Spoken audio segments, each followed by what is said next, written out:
Hey there, Name the Game here, and welcome back to Let's Play Alice Madness Returns. I almost forgot the name of the game again, but I caught myself.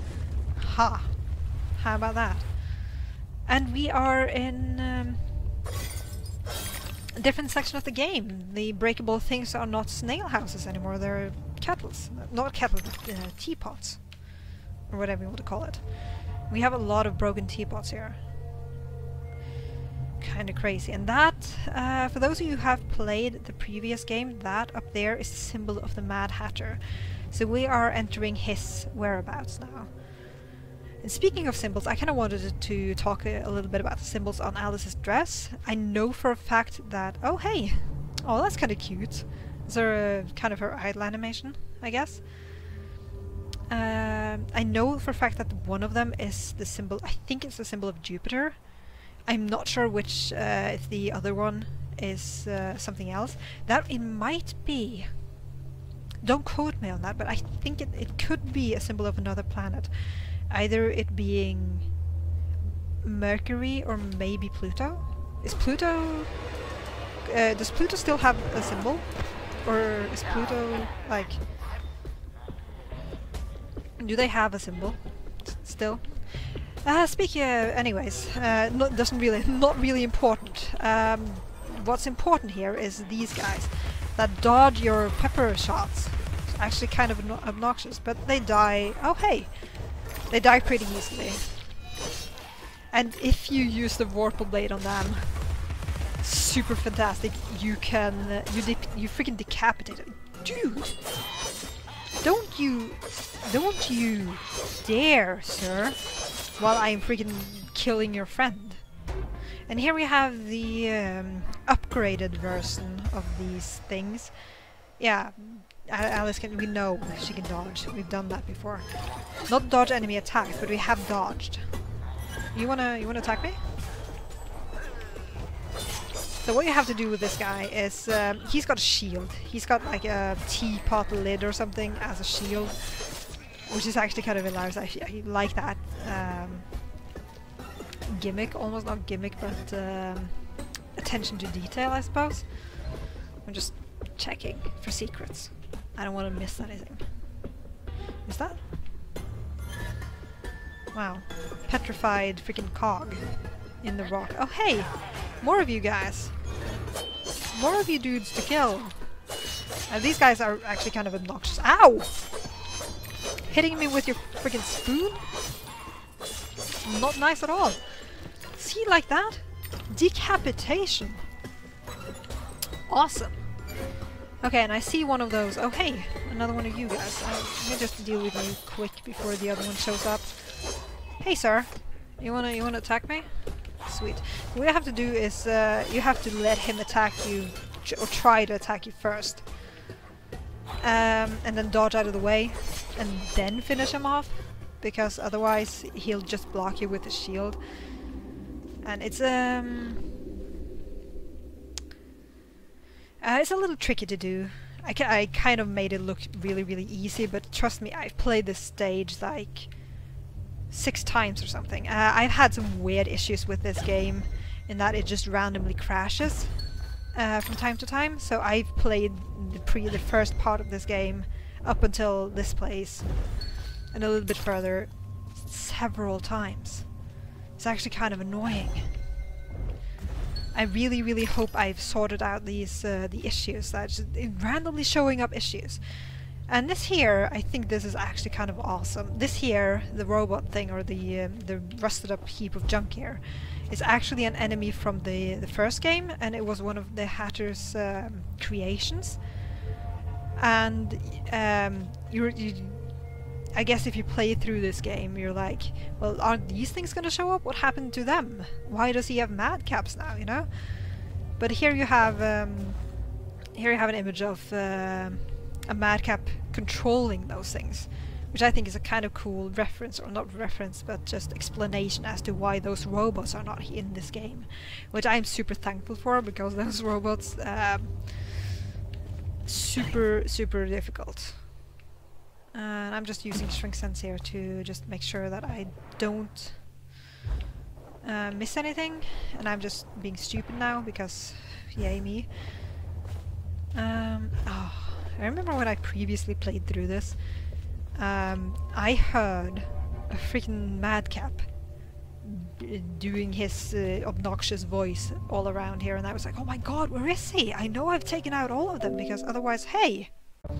Okay, extremely sorry about that. My computer was running out of battery, and I just neglected hooking it up to a power source before I started the recording. I'm sorry about that. I really hope it didn't ruin a lot of things, but what was I talking about? I was talking about me... Oh, hey, lost and don't know where to go. Try using shrink with the violets grow. Yeah, it's the shrinks, the violets will... the violets will not really be... Oh, hey, I didn't see that the last time I went through. But yeah, the violets will... if there are violets growing... Oh... There will most likely be some... Ow!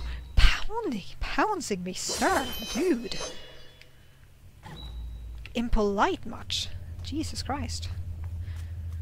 But yeah, the violets kind of might lead to secret and mysterious places like this keyhole here, which I actually completely missed the first time I played. I don't think I've ever been in here, because I didn't see it. But it will also, shrinking will reveal paths like this, as well as messages on the wall, and it will make those things, like the rock things in front of keyholes, disappear. And these paths, they are solid. Seriously, that kid was just walking on air. They are solid even though you don't, you're not in shrink sense. Even if they're invisible, they will be solid for you to walk on. Just keep that in mind. Memory. It could have happened that way, Alice. You remember poor Mr. Crook died, didn't he? Dr. Wilson rejects spontaneous combustion, but I trust Mr. Dickens. Okay. I have no idea what she's talking about. But I see a snout and I will pepper it up. It's a winged snout. It's a pig snout with wings. Because this game couldn't get any weirder. I know you've only seen winged snouts here, but oh Jesus Christ, Alice, just jump to your death? Sweet. Oh my god, I need to move my legs more often. Yeah. Sorry about that. That was a stupid mistake from my part. I thought I could make that jump, but I could not. Obviously. So, yeah. That was another Duchess reward for us, which is super sweet. And those are pepper grains on the floor or on the ground here, which is actually kind of cool. And yeah, the game kind of want to show off. I had never seen those plants before. That was really, really cool. Excuse me for just interrupting myself again. Yeah, but here's another place where the game kind of wants to show off how awesome it is. And just look at that.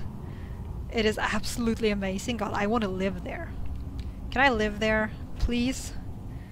That place is just fantastically awesome. And that is, I believe it's called the Hatter's Domain.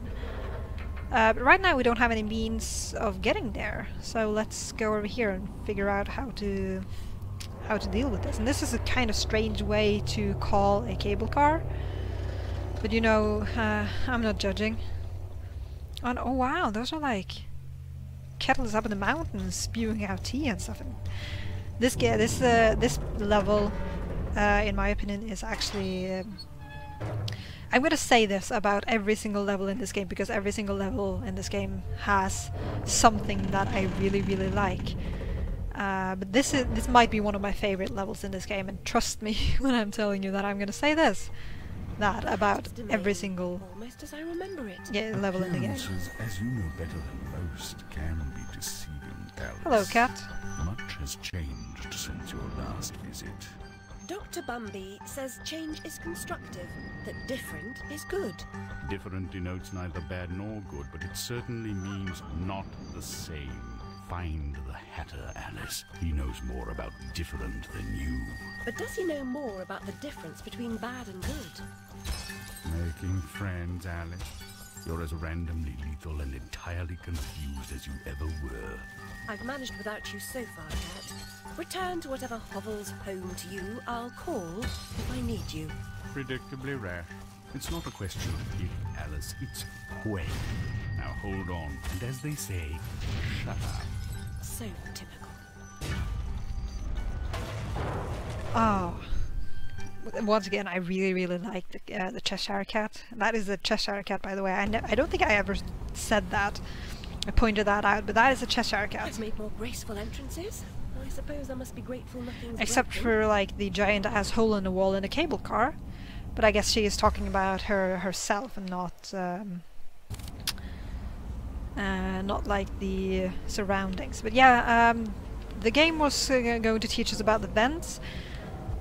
Basically, it does what not vents, but like the steam. Basically, it does what steam does. Lizzie, remember when a burst of steam blew your dress up around your neck? Just outside Harrods it was.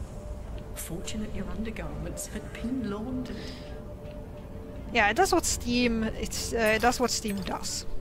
Not really rocket science right there, but it will come in handy in this level of the game. You don't think you've seen it? No, you haven't. Never mind.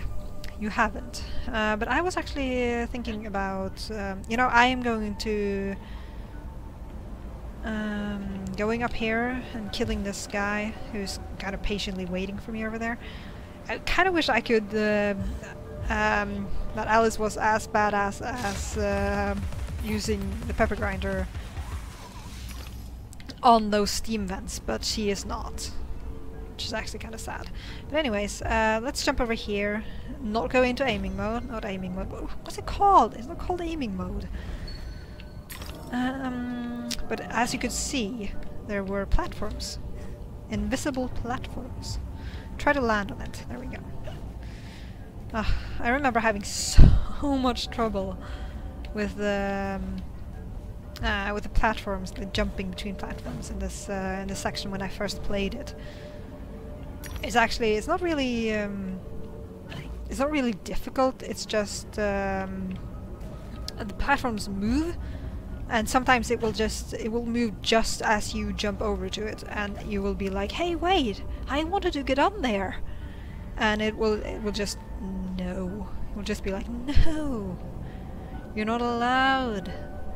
What am I talking about? Let's move our way over here, more solid ground, you know, and just talk about. Oh God, I really love how the wind out here, there's like a breeze out here that affects Alice's hair and dress, which, by the way, has changed, which I haven't really talked that much about. But yeah, Alice's dress will change every single time you enter a new area, almost.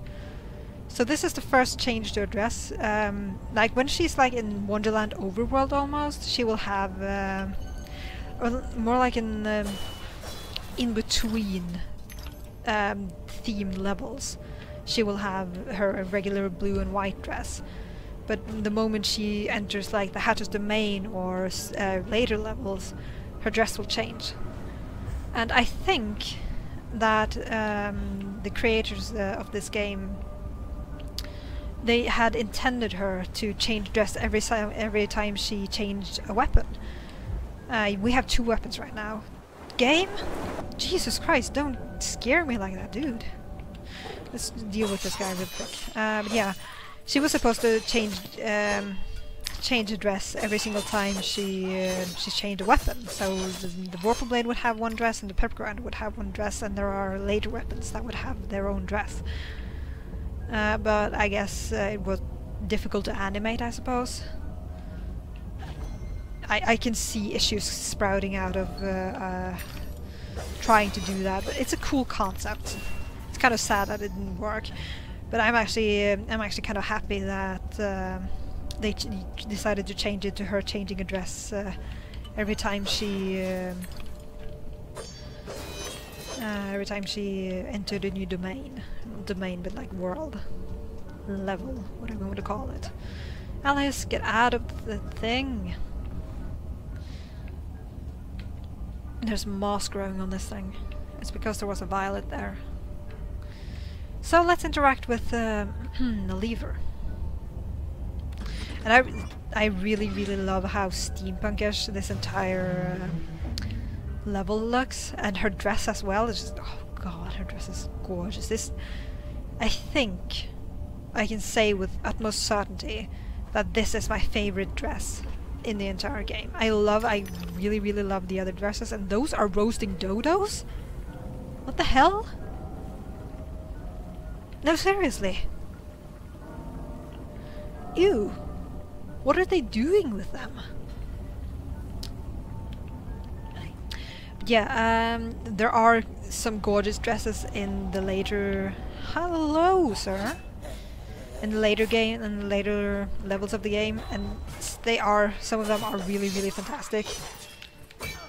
And but this one is by far one of my favorites. But we'll get into that when we get to certain later dresses. I don't really want to talk that much about it now that we only have, I guess, 2. Oh hey, I didn't see you there. You want to die at my hand? That can be arranged. That's a lot of blood. What the hell? Oh yeah, okay. No, never mind. I was like, where did all this blood come from? But dodos, dead dodos hanging in the ceiling. And honestly, I think I should maybe end the episode. So I'm going to do that now. Those guys could just chill over there. So yeah, I thank you for watching. I hope you liked it. I hope you will tune in for the next episode. Have a great day, everyone.